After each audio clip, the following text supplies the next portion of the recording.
সাভারের আশুলিয়ায় ঝুট ব্যবসা নিয়ন্ত্রণ নিয়ে দুই গ্রুপের মধ্যে গুলি ছোড়ার ঘটনা ঘটেছে। এই ঘটনায় গুলিবিদ্ধ সহ দুজন আহত হয়েছেন। আহতদের উদ্ধার অবস্থায় একজনকে উদ্ধার করে হাসপাতালে ভর্তি করা হয়েছে। এছাড়া ইটের আঘাতে আরও একজন পথচারী আহত হয়েছেন। রবিবার বিকেলে 3:30টার দিকে আশুলিয়ার জামগড়া চৌরাস্তা সংলগ্ন জামগড়া বাগবাড়ি আঞ্চলিক সড়কে ঘটনা ঘটে। এই সময় দুটি গুলির খোসা উদ্ধার করে পুলিশ। প্রত্যক্ষদর্শীরা জানায়, ঝুট ব্যবসায় নিয়ন্ত্রণ নিতে দুই গ্রুপের মধ্যে ধাওয়া পাল্টা ধাওয়া, গুলি ও ইট পাটকেল নিক্ষেপের ঘটনা ঘটে।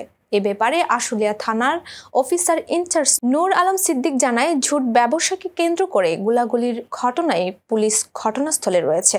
এ বিষয়ে পরবর্তীতে তদন্ত সাপেক্ষে আইনানুগ ব্যবস্থা গ্রহণ করা হবে।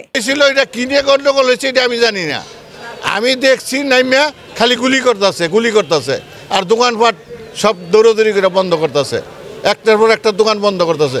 এই যে আমার মার্কেটের দুইজন মানুষ গুলি খাইছে, একজনে কোপ খাইছে, এই যে নারী ও শিশুর মেয়েদের হাসপাতালে ভর্তি আছে। আমার সাধারণ মানুষ কি অপরাধ করছিল, এই রাস্তার চলাচল মানুষে কি অপরাধ করছে, এরা কেন গুলি খাইতে যাইব, এরা কেন কোপ খাইব? মাসে মাসে হইতেছে, মাসে আপনার 1 মাসের মধ্যে 2বারও হয় কোনো দিন। এই অবস্থায় এই রাস্তা বন্ধ, মনে করেন আজকে 3 ঘন্টা ধরে এই রাস্তা বন্ধ। কেডা এটা খোঁজ করে পুলিশ বার করবো? কেডা গন্ডগোল?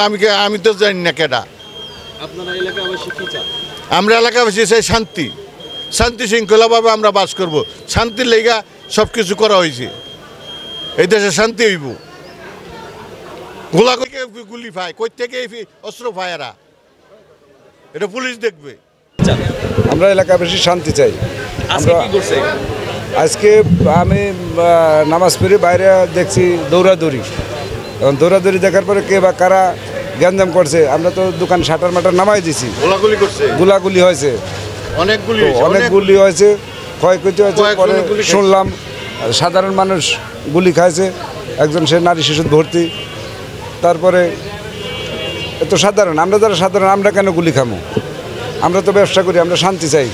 আমরা শান্তি মতো মার্কেট খোলা থাকবো, আমাকে মার্কেট শাটার বন্ধ, এই যে এখনো দোকানপাট বন্ধ, খুলতে পারি। তাহলে আমরা কেন লস খাবো? আমরা সাধারণ মানুষ, আমরা দেশের শান্তি চাই, আমাদের শান্তি, জনগণের শান্তি, সবাই শান্তি চাই। আমরা কেন অশান্তির মধ্যে, বিশৃঙ্খলার মধ্যে থাকবো? হ্যাঁ জি, প্রতিনিয়ত এরকম আমরা শান্তি চাই। আমরা এটার সুষ্ঠু বিচার চাই। এই ধরনের গ্যাঞ্জাম যাতে না হয় সেদিকে আপনারা নজর রাখেন, আপনারা দেখেন, চেষ্টা করেন এই ধরনের কার্যকলাপ কারা করেন।